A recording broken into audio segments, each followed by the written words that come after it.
This is going to be the world's best, most comprehensive, and actionable guide to cold emailing in B2B sales on the internet. Today, I'm not just going to walk you through frameworks and theories and little tips and tricks. I'm actually going to build up to and show you by the end of this video the best cold email I've written in my entire career. My name is Eric Finch, by the way. I've been in tech for over a decade now, both as an engineer and in tech sales. Not only in my own career did I grow from SDR at some of the fastest growing startups in the world to strategic account executive, working with Fortune 100 brands like Morgan Stanley, JP Morgan, et cetera, et cetera. Over the last 4 years, I co-founded and grew Higher Levels into the largest e-learning platform in the world here, both on YouTube and our website, higherlevels.com. And I've worked with literally thousands of reps at the best tech sales companies in the world. And I'm also working with dozens of founders, many of which are in the AI space right now, who are either bootstrapped or have taken on millions in funding and are trying to hyperscale their company through an effective go-to-market outbound strategy. The reason why I think this video was worth making and is so important now more than ever is with the explosion of AI, with the explosion of email automation, there is so much noise.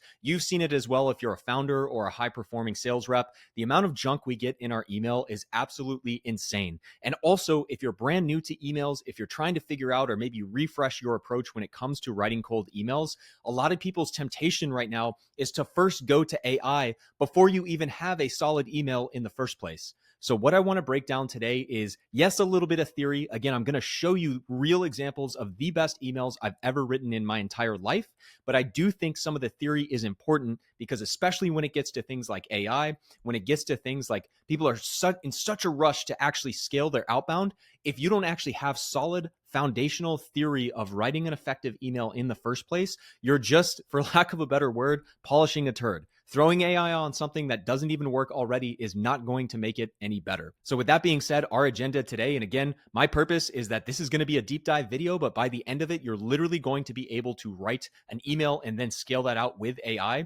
First and foremost, we need to talk about the purpose of a cold email. A lot of you, whether you're a new rep, maybe you're a founder and you don't know how to write an email, you haven't really done it all that much, you don't even stop to ask yourself, what is the response that I want from a prospect? Why am I writing this email in the first place? Of course, we want to make sales. Of course, we want to set meetings, but let's break that down even further. Let's break that down into its smallest parts. The second one, I think equally important, is who should we email and why? I hope by the time we get through this exercise, you're going to see that emailing the right person with the right message at the right time is more important than just saying, the perfect thing in some type of email. A lot of people rush to that email. They rush to, okay, how do I, sell my product? We need to back up. We need to understand what is the purpose of a cold email, who should we email, and why. As we get into that, we are going to look at some baseline structures of cold emails. This will be a little bit of theory. This will be a little bit of framework. But without that, it's hard to appreciate and understand the example I'm going to give you at the end of this video and why it was so extremely effective.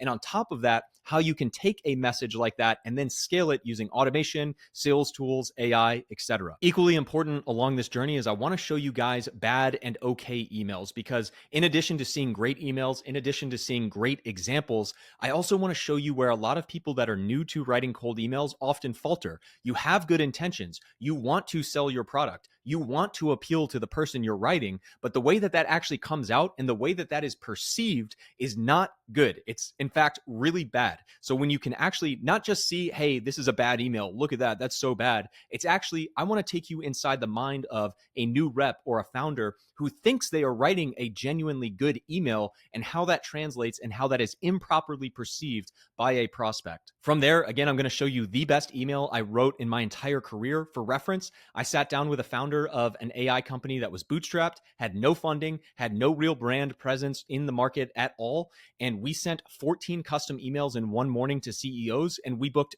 3 meetings, not 3 responses, 3 meetings with 14 messages. That is insane. That quadrupled the best email I ever had in my corporate career as well, I might add. And I'm going to walk you through and show you literally word for word that exact template by the end of this video. One thing we're going to touch on, and if you guys want a part 2 by the end of this, please do let me know. So like and subscribe if you get a lot of value out of this video, and please comment. I monitor them myself. So if you want a deeper dive in the future on the cold email sequence structure overall, that is something we're going to look at just as a quick overview. What is a sequence? What's a good baseline? Aside from that initial email we send, what should the the next email be? How many emails and calls should we do, et cetera, et cetera. And lastly, I just am going to talk high level about when and when not to use AI. I mentioned that already, but again, if you are trying to put automation or AI or ad spend on something that does not work organically, do not even worry about it. But as we jump in, I just want to give you guys a simple reframe, because this is not something that's theory. This is not something that's a clickbaity video for me. This is something I'm very passionate about, because we worked with a founder prior to working with us who had sent over 1,000 automated emails in Clay. They got 2 responses, not meetings, 2 responses out of over 1,000 emails. They got 0 meetings from that sequence. We sat down in a morning, we worked together, we asked them a lot of questions, we went through the same exercise we're about to go through, and by the end of that, we sent 14 custom messages to CEOs, and we got 3 meetings. CEOs of companies who had just raised at over $100 million valuation a week prior, by the way, that said, hey, I never respond to these. Thank you for this email. Here's my Calendly. And we got time set up like that. And just for further context, aside from that stat, as you can see here on the bottom of this slide, over the course of the first week, not only did we get 3 meetings that first morning we sent out emails, in 1 week we set up 15 meetings with CEOs and C-suite executives from marketplace companies in the US. So let's actually zoom out here and just talk about the average interaction right now, especially in 2025, 2026, 2027, when it comes to average sender and receivers of cold emails. The average founder, or maybe you're a brand new rep or a rep that's really trying to ramp up your efforts if you're new to sales, you try a ton of different stuff without methodically testing and messaging people. So yes, I'm all for get out there. Yes, volume will, create your own luck, all of those different things to an extent. But a lot of people do this. They don't test at all. They send maybe 100 messages, none of them work. And now they're just trying anything and everything. 1 week to the next, they saw a cool tip on LinkedIn. They saw this video. They saw some other person's video. And they're just, look, it's not even, I'm knocking you trying, but you're not even testing. You're not even actually tracking the results of your work. And again, as you can see here, a lot of you will get into this. You try some best practices. And again, I think the biggest fault, especially of you founders, I mean, your absolute grind mode, pedal to the metal. I get that 100%, but you try and scale your messaging as fast as possible without understanding that. In a literal example I just showed you, we had a founder send over 1,000 messages with Clay AI. It's an AI tool, automation tool that got 2 responses, not meetings, responses, and 0 meetings from 1,000 messages. And I just want to drill this into your brain. You can ultimately scale this. That is the goal. But with 1 morning of focused effort, only sending 14 messages, we got 3 meetings with CEOs. The last thing I would say to those of you that are founders of any type of company, the funniest thing I see, I will say, is founders, they want to follow best practices or they follow a bunch of salespeople. Well, you're a founder of a company and you guys hate when you get reached out to by a salesperson. So why are you copying a salesperson's tactics? We're going to talk about this further, but when you're a founder, you have a unique advantage of credibility, at least from an optics standpoint. People think, hey, well, you know what? I wouldn't take this conversation if it was a sales rep, but I get a chance to speak with a founder. Let me see what it's about. And we're going to get into that much further. But a lot of you founders I see are just watching, one video or watching like a tip on LinkedIn, and you're trying to copy some salesperson at like one of the biggest companies in the world. And you're sending messaging like that as a bootstrap startup in AI, right?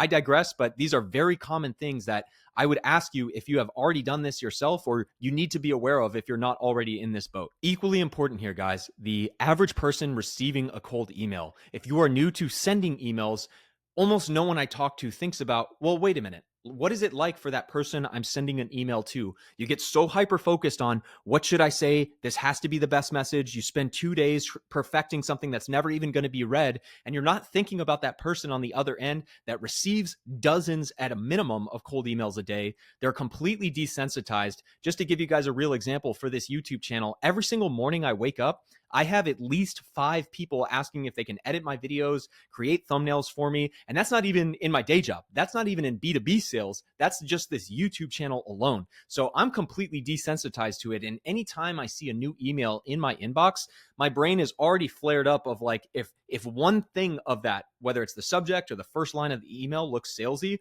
it's immediately defenses up. And nobody even thinks about that because you're just in your own little world and too focused on exactly what this message needs to say. Just as further data, and again, I tell you this from my own experience, but I do read these emails because I am in sales. I'm trying to study anything that does well. I'll read the email. Doesn't mean I respond to it. 90+% of them hit my inbox right now. And I literally kid you not, I get 50+ per day. 90% are not even personalized. 9% maybe at least ask me a question, try to start a conversation, and 1% at most are even worth responding to in the first place. And also, I want you guys to keep in mind, even if you write a super custom email, even if you write an email that lands with the right person at the right time, who knows? Maybe they have an argument with their spouse. Maybe their kid got in detention. Maybe something with their family came up. Maybe they're on vacation, right? There's so many things that you need to take into account to, one, ease the pressure off of yourself. Stop making one simple email a life or death thing. But two, take into account what your prospect is actually experiencing. You are one of a million people in their inbox.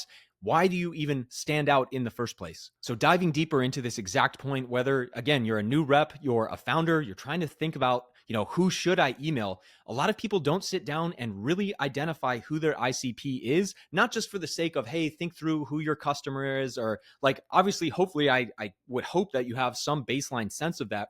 But what this allows us to do, and what I'm going to walk you through in this slide, is specifically focus on how to identify your ideal customer profile such that, one, you can scale pretty custom messaging specific to a persona. Let's take, I don't know, VPs of finance in e-commerce at e-commerce companies doing between 1 and 50 million of annual revenue.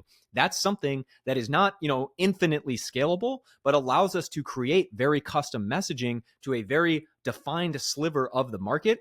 And then once we've done that, not only can we send that to people who fit that persona, but then if we want to change to healthcare VPs of finance of companies that have 1,000 to 5,000 employees, yes, we've got to change some things, but we start to build a pretty quasi-repeatable engine that still has a lot of custom insights at scale for specific personas in specific parts of the industry. Many of the common questions, even if you took 15 minutes to do this, if you're brand new to writing emails, what industry do you want to target? What company size? What job titles? I sell to heavy engineer types, so IT managers, senior software developers. This could be all the way up to like the global VPs of engineering, global CTOs, et cetera, et cetera. But as we get even further into that, I might even use a tool like ChatGPT and or lean on your own industry and career experience. How is their success measured? What key initiatives are they responsible for? And we're going to get down into this in further detail, but it's not just about understanding this so you can say, hey, I know you're a VP and I do this for e-commerce companies, but also if you can actually really start to understand how those different titles are rewarded, why they would even be interested, and maybe said another way, like what's in it for them, aside from the fact that it could help their business, how can you help them individually? Some of the times when I'm selling complex products B2B in my day job, when I target the right engineer who's highly motivated, who wants to work on some of the best of breed technology, who knows that if they implement something successfully over the next 1 to 2 years, they're going to get a strong promotion. They maybe could get hired externally because they finally have experience with this technology. There's many different examples, but again, a lot of you that are so eager to get that email out there or talk about your product, you're not even thinking about these little things that can literally change 2 words in your email, but make it all that much more compelling for the person that's actually receiving it. Lastly, I would just say on this point, guys, there are so many things that you could ask here. These are some of the most common questions that if you haven't even thought to define these, definitely do that. But there's even more things you should understand about the personas you're targeting, the companies, if you can learn more about their industry, et cetera, et cetera. Don't just stop here, but this is a great baseline to get you started. Now we're starting to move. Now we're starting to get into actual examples, some theory here, and really diving into the purpose of a cold email. Yes, we want to sell your stuff. Yes, we want to grow your product. Yes, we want to get a new customer. I get it. But in first principles thought here, in just the most basic element of a cold email, our goal in my mind is one of two things: to either start a conversation, because again, I've had some people reach out to me. I'm not ready to take a meeting, but I'll take a conversation. Hey, you look interesting. Here's 3 more questions. If you can answer these, I might take a call with you. And or obviously the more obvious one, which is set up a meeting to get them on the phone. A lot of people really don't pause and take this into account. You're trying to sell someone in one email that hit your inbox cold. Hey, we're venture backed. We're a brand new startup disrupting healthcare. We're doing blah, blah, blah, blah, blah. Listen, I get it. We can have that conversation once we're on the phone. The purpose of your cold email is to get them interested enough to either, again, start a conversation, or if you have an extremely well-researched cold email, now we can potentially go straight for that meeting. But it doesn't have to be the dream. You don't have to sell them the dream. Literally 3-sentence emails perform better than 5-paragraph emails or any of that. There's so much data supporting that emails in the 3-sentence or less range are some of the most and best performing emails. We'll get into that, but please break this down into its smallest parts. You don't have to send all of these different things. You don't have to tell them about all the benefits of your platform. And lastly, again, if you're new to this, you can experiment with some hacks here or there. But I see a lot of people, again, going back to that new rep or that new founder. You're following people on LinkedIn and you're seeing that post on Monday that's like, these 3 tips to my subject line increase my open rates by 22%. Guys, if you don't even know how to craft a compelling email in the first place, these hacks are not going to help you. So knowing that we are trying to start a conversation or book a meeting, now we can actually look at the baseline structure of an email, and we're going to start to break this down in much further depth. In my mind, again, 3 sentences is a great starting point. You can go a little longer, a little less if need be. But in my mind, it's truly 3 things. 1, an observation about them. 2, why you're reaching out and the value that you can potentially bring to them. And 3, a call to action. This could be interested in learning more. This could be, hey, worth meeting for 15 minutes. This could be, does this even resonate with you or am I totally off base? These are simple examples, but again, it goes back to our 2 outcomes of this email is to either start a conversation or book a meeting. It is literally these 3 components, and I'm going to show you examples of good, bad, the ugly, etc. Observation about them. Why are you reaching out and why do you think you can bring value to them? And a call to action. Notice what I didn't say. Anything about your product. Notice I didn't say, here's 5 things that we're doing, or really convince them that your product is better than competitor XYZ, or really convince them that your product is a market leader in XYZ. No. Observation about them. Why are you reaching out to them specifically and what value can you bring to them? This is not, oh, our feature does XYZ. This is, hey, we have helped several people achieve this result by doing XYZ. There's a slight nuance, slight difference, but again, it's not about the product. My general rules of thumb before we get into actual templates and examples is less is always more. You have to meet the prospect where they're at. Again, you can't sell them the dream. You can't, if it's just one email and you're selling AI or you're selling something that's complex or takes a long time, you don't need to, tell them like, hey, are you bought in? You just need to start that conversation or get a meeting set up. And lastly, again, to that point, right size your call to action. If you are emailing the CEO of Home Depot, it is not reasonable to think that they're going to see your email and take a call. If you are emailing the CEO of a 30-person startup and you have a really strong message, it is reasonable to think that maybe they would be interested in taking a call directly. So that's a very simple example. But again, maybe you can't get a hold of that VP or whatever it may be, or the VP doesn't want to talk to you via email. Maybe we go after an engineer that works on their team and we try to just start a conversation via email, extract some intel, and then maybe build up to a meeting with them to then approach the VP. One example of many. Okay, so with this baseline structure, an observation about them, why you're reaching out, value you can bring to them, and a call to action, I want to show you a simple example for an inbound lead specifically. Let's say you're a sales rep or a founder and you offer a free trial on your website. I want to show you this structure in a real email that I send. This is not the best performing one I've ever made, but this consistently led to simple conversations that ultimately led to meetings. So again, someone has downloaded a free trial from my website. We are going to look at examples of, completely cold leads who don't know who you are, but I always find it's easier to start with this inbound example and then go to an outbound. So, hey, Eric, I saw you recently started a free trial of Higher Levels and wanted to reach out as I'm the point of contact for new users in Texas. Anything particular you're hoping to build?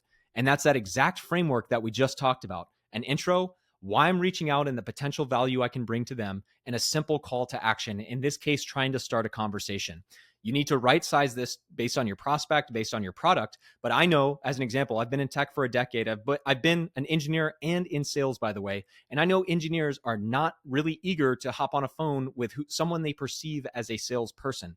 So in this introduction, I'm making it very clear why I'm reaching out. Hey, I saw you started a free trial, or that's also an observation. You started this free trial. And why I'm reaching out is I'm the point of contact for our new users in Texas. So I'm sitting there making it like I'm a quasi-technical person who at a minimum can provide value. They're going to read that email and think, okay, well, I am getting started. I did have this question about this feature or this whatever.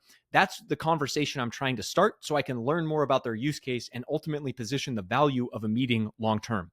And then again, in the example of this email, the call to action is just trying to start a conversation here. Anything in particular you're hoping to build. One of the biggest deals I closed early on in my career was with an e-commerce company that had started an instance of our free trial of our database. I reached out to them, had a few questions, and they came back because they thought I was a quasi-technical support person with like a 5-paragraph email about like, hey, we need this feature. We need to onboard it here in the next couple of weeks. We're looking at you and this. They gave me tons of different information and they were asking, which also then I took and basically told them, hey, this is a really great email with tons of depth. I have a lot of thoughts on it. I honestly think it would be easy to address some of these if we could hop on a call for 30 minutes and have a live conversation. Set up the meeting. Long story short, again, a lot in the meantime, but ended up closing one of the biggest deals early on in my career through that conversation. So again, these are examples of inbound leads. And the whole reason I wanted to break this out, we're going to get to outbound leads and cold leads who have never heard of your company, et cetera, et cetera.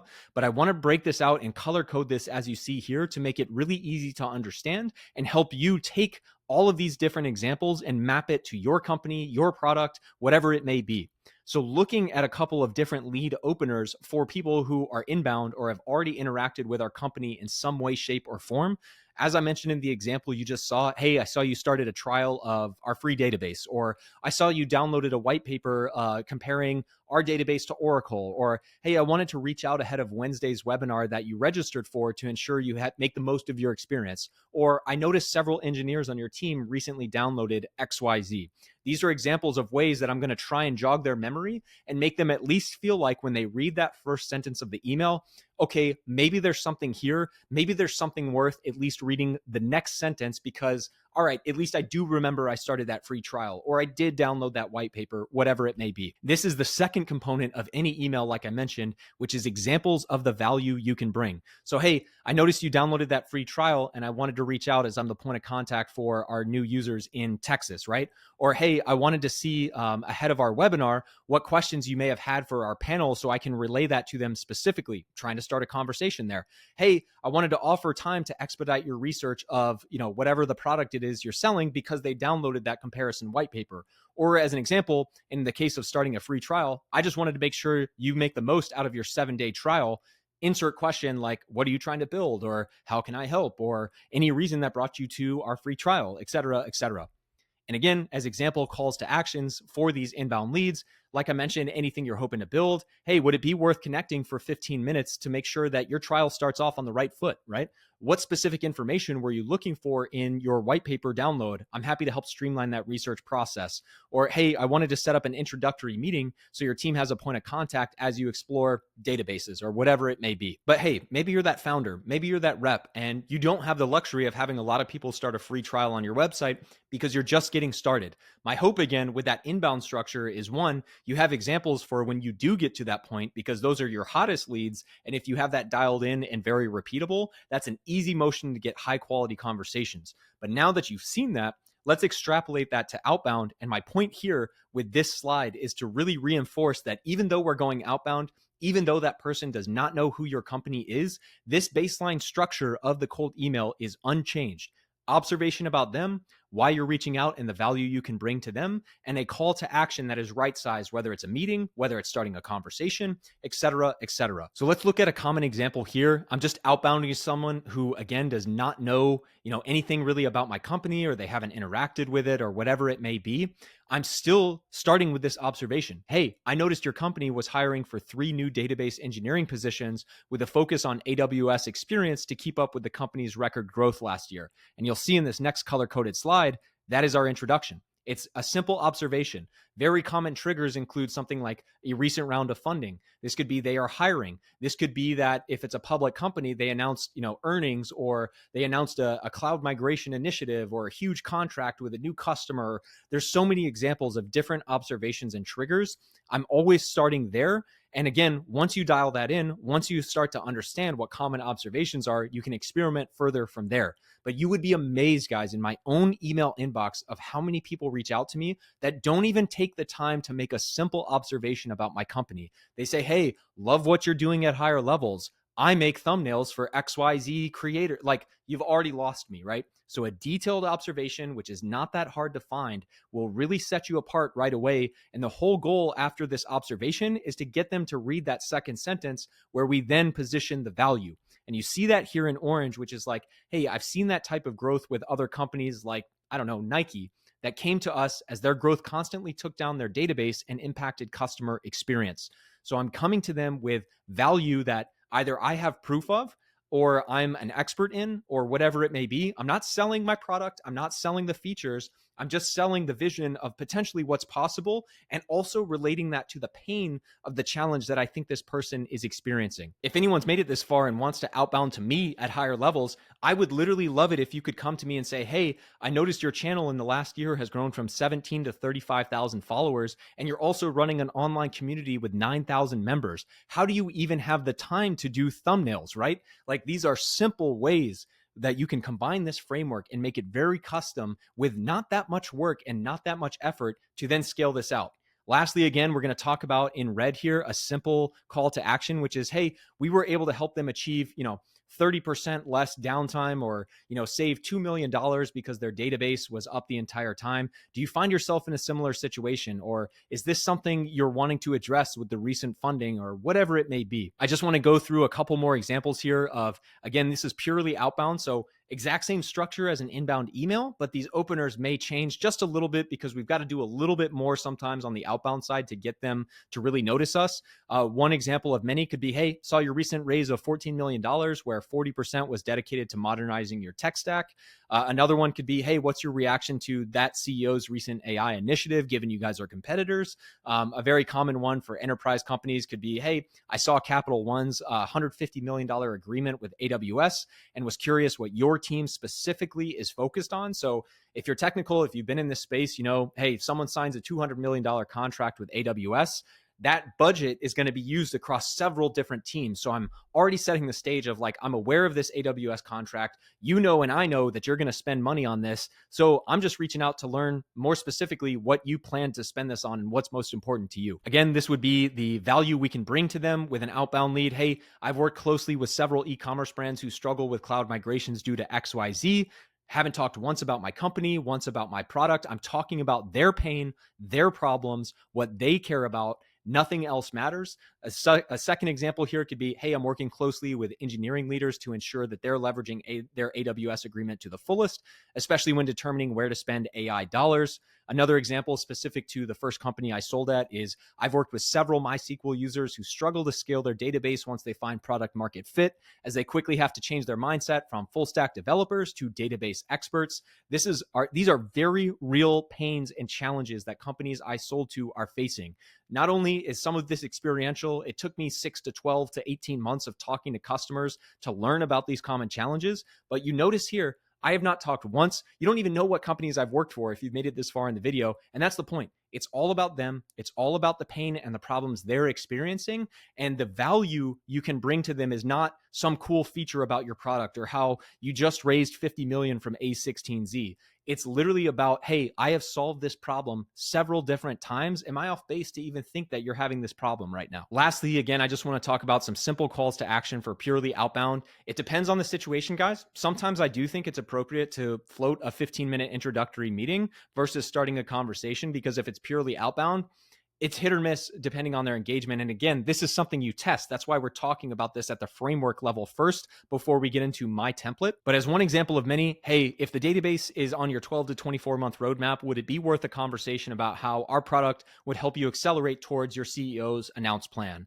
Or as another example, if you're not too far along in the hiring process, this going back to that database hiring initiative, if you're not too far in the hiring process, would you have any interest in seeing how we've helped teams of 2 accomplish what traditionally took a team of 10 to 15 developers, right? Very relevant, nothing about my company, nothing about my product. Lastly, a very common one, just a simple ask, hey, if this is even relevant to you, is it worth connecting for 15 minutes to see if it's a fit? Simple example, but again, pending the situation, test it, and you'd be surprised. If you really dialed in the first 2 components of that email, you would get a lot of people interested in taking a quick call to expedite that versus a multi-day back and forth via email. Now, a quick note here too, when we think about different calls to actions, some of the mistakes, especially for new reps and or founders, are Yes, I've told you and I've hit you over the head this video about how you don't need to sell someone. You don't need to talk about your company, all these features. However, it should be clear that this is a sales interaction. One of the things, especially for those of you that are technical founders, that I see a lot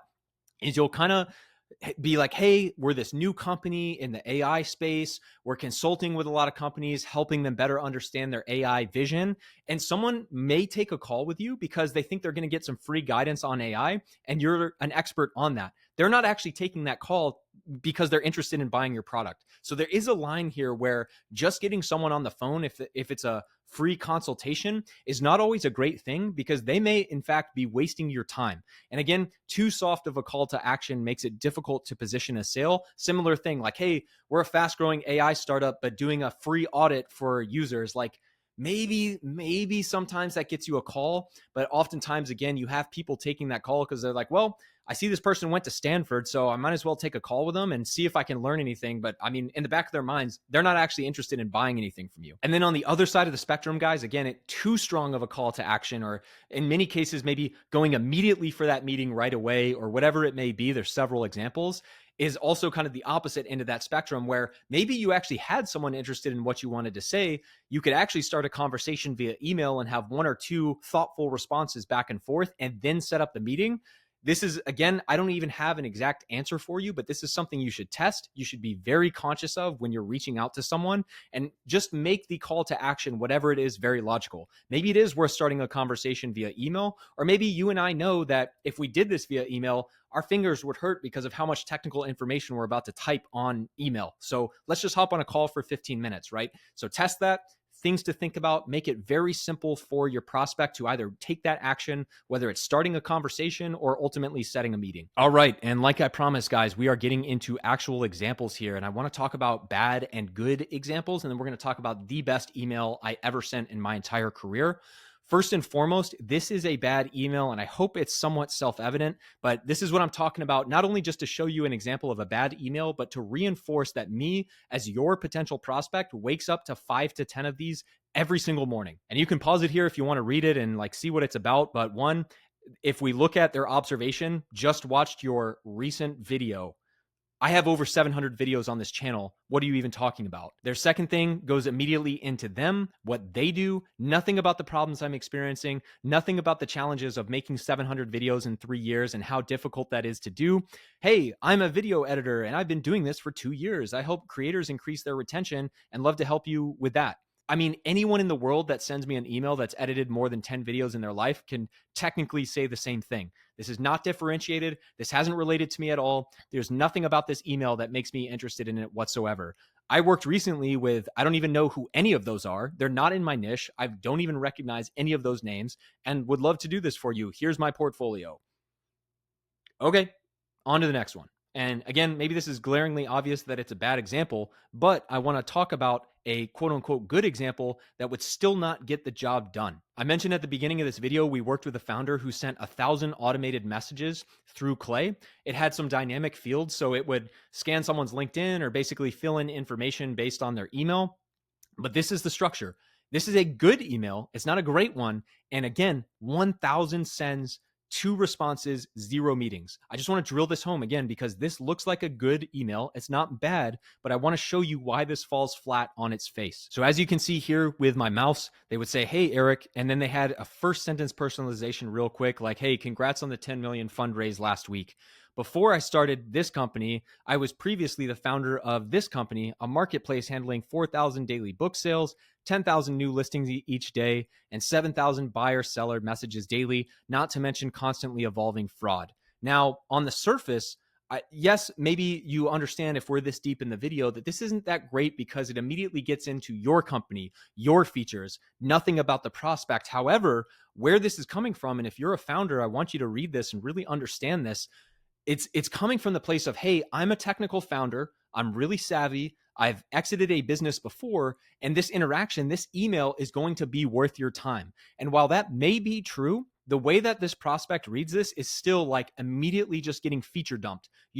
You haven't expressed that you understand anything about their company, anything about the challenges they've went through. And while this is better than the average rep who sits there and talks about like their features, or, like that last email you saw where it's like, I worked with these people who I don't even know. This is a little better than that, but still it misses the mark because it's not understanding the value that they're going to get out of this email and out of this interaction.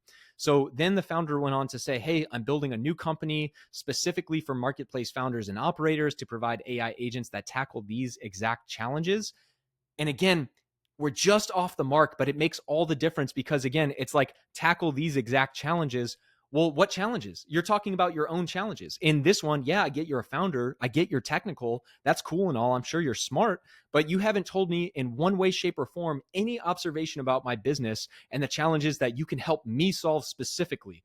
So then in this last one, again, this is a good email. I don't want to totally, crap on this. It's like, it's not bad. But it's like, I'd love to see if there's any potential overlap in the challenges you're facing at company. Is there anything that jumps out that you would like AI to do for you? And again, like there's something here, we got 2 responses when we sent it to 1,000 people, but all that someone who reads this email is getting is, okay, I'm sure you're smart. I'm sure you're a capable and technical founder.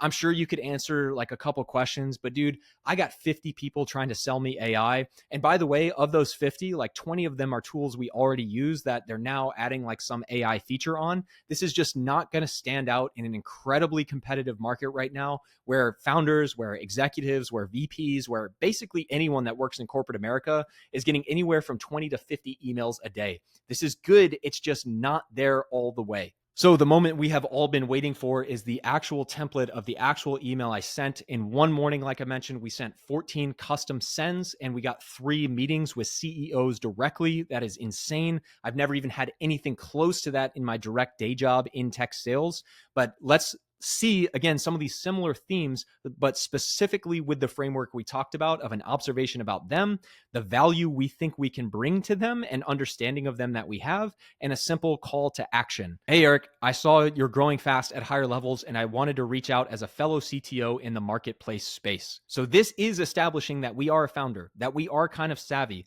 But again, we need to go immediately into the potential value for them. This is great. We've built some credibility here, but what's in it for them? Let's look at the next paragraph.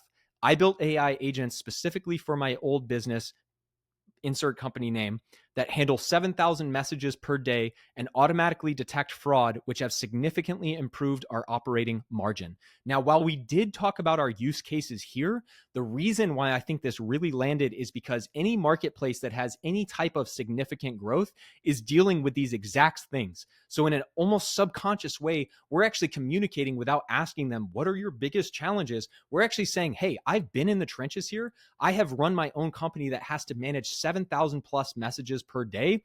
And without saying it explicitly, I'm saying, hey, I know because of your size, because of your company funding, because of all of the things I can see, that you're in the same exact boat. So now, instead of, saying, what are your biggest challenges? We've kind of communicated that. And the question we go into here is, I'm looking to better understand if I can productize these use cases with my next venture, insert company name. And the reason we did this, again, if we go back to an earlier slide that we thought about, this isn't a free consultation. We've inserted that we are already starting a new venture and we are trying to productize this. This is a product that they will pay money for. This isn't a free audit. This isn't, I want to explore AI use cases. This is, I am a founder with a new product that is trying to best understand who our ICP is and where our product market fit lies. Is that something you'd be interested in? We have now set the expectation that this is a sales interaction. We don't have to sell them on that first call, but it is a way different vibe going into that meeting than a free consultation. Lastly, as the last paragraph of this email, it is that call to action. It's a little bit more in depth. I wanted to show you guys again, while I say 3 sentences and those 3 key components, if you have really rich insights, it does not matter if you go over this just a touch, right? So given you just crossed 6,000 members, would you be open to connecting in the coming week to explore market case specific AI use cases? I'm looking to work closely with a few beta users for free to confirm the product roadmap for company. And while I know these, we've positioned this as working for free right now, beta, working for free, trying to find use cases implies that if we are successful, we will then move into a paid version beyond this. So Again, you have to test, you have to find the line. The reason I'm passionate about this, especially for those of you founders who have made it this far, is you will get so far into these doing a free consultation that then trying to get them to actually go to a paid motion after you help them for 3 to 6 months is impossible. But with this specific framing, you've set the stage that, hey, basically we'll work for you maybe for free for 3 months, but you know, and I know that I'm building a company here. So after we get past that point, it's going to be charged. And that's why, again, once we actually get on that meeting, there's a way to run that enforces that frame, reinforces that concept. But this is one of many examples where I see founders really fall short. And again, guys, I know this was a bit more long-winded. I know this was a bit custom. This was the exact version that we sent to a CEO of a $100 million company. And while there's a few more sentences here than some of the simpler examples early on, it still follows that structure. Observation, the value that we think we can bring to them and why we're reaching out, and a call to action. And yes, there's a bit more here. Yes, you can experiment and grow with that over time. But my point being, if you don't have this in place, don't worry about scaling it. Don't worry about, putting AI on something that's not working. Handwrite, take your time, slow down, write these messages by hand when you first start out. And then once you find something that's repeatable, that's working, then and only then we can scale it. Lastly, guys, I just want to talk about the baseline structure of an email sequence. What is the sequence? And again, typically this is 3 to 7 emails sent over 2 to 3 weeks. Just as a quick data point for those of you, whether you're a rep or founder that are new, 80% of emails that are sent, 80% of meetings that are set via email are almost never done on the first email. So over 80% are that second bump up email or that third email, or maybe that second cold call following up on the email that we sent. So again, this is just a high level here, and we're almost to the end, guys. I just got a few more things. My point here is if you have made it this far, want to follow the channel, and also comment below if you want a dedicated sequence video. I will make a deep dive video on detailed structure of an email sequence, but this should hopefully give you a quick overview of what that looks like.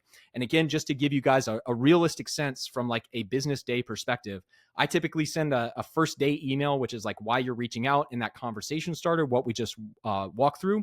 That second email is going to reinforce that with a data point or a customer story or something. And I'm going to talk and try and get them again to either start that conversation or accept a meeting. And then I'm going to send a formal case study, and then I'm going to do what's commonly referred to as a breakup email, like, hey, did I miss the mark completely? Anything we could do? And that's a very real sense in terms of business days, how I would structure that. So email in the morning, day 1 call, day 2 email in the morning, day 2 call. I'm going to lay off of them until say Thursday if we started this on Monday. But then on Thursday, I'm going to send them that email. Friday, I'm going to give them another call. And then maybe on Monday or Tuesday that next week, I'm going to send the breakup email. Because realistically, and I've seen this with data, on one hand, 80% of meetings are never taken because of that first email. But on the flip side, if they don't respond within about 3 to 4 emails, I've literally maybe one time ever set up a meeting with someone after emailing them like 15 times. 2 quick things here, guys. And again, I appreciate it if you've made it this far. It's like the overall theme here of when and when not to use AI. If you're that new founder, you're that new rep who has never sent an email, my whole purpose in making this video is you now have the tools, review this video, jump back to different parts of it to write by hand a custom email. You need to vigorously test and track this, even if it's just slow for a week or 2. I just want to throw this data back in your face because whether you're that ambitious rep or founder, we literally have data points here that we just walked through of over 1,000 emails that we sent using AI and automation that led to zero meetings. So actually slowing down here to speed up, actually taking your time and writing by hand those first couple of custom emails, tracking them, making sure they actually do well. And if not, we iterate, we keep improving, but only once we have a strong email do we even consider AI and automation. Again, I know I've said this throughout, but 14 emails led to 3 meetings versus 1,000 emails that led to 0. So slowing down will not only help you speed up in the future, but it will quite literally actually get you better results.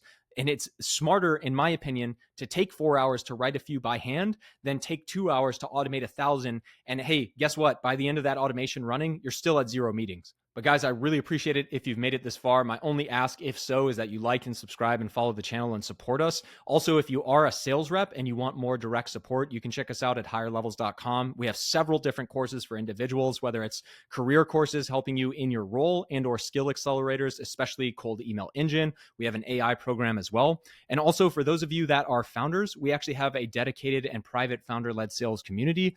You can reach out to us on our For Business page on higherlevels.com and actually learn more about that. There's a ton of information on what it's about. But we have helped several founders, especially in AI, both bootstrapped and also people who have raised millions of dollars, really get the foundational elements of their go-to-market strategy in place. And then once that's in place, scale that out. And look, credit to you guys. If you're a technical founder out there, if you've never done sales, hey, I get it. We all have to start somewhere. But if you are that founder that's really looking to not only learn the foundation of go-to-market of all aspects of sales, but then be in a position in 3, 6, 12 months down the line to scale that out, to hire your sales team, et cetera, that's what we do at higherlevels.com specifically for founders. And again, guys, I really appreciate it if you made it this far. If you want me to do, a follow-up element on sequences or anything else I can help with, let me know. But I'm going to get some water because I am parched, guys. And I hope you got a lot out of that. We'll see you in the next one. Thanks.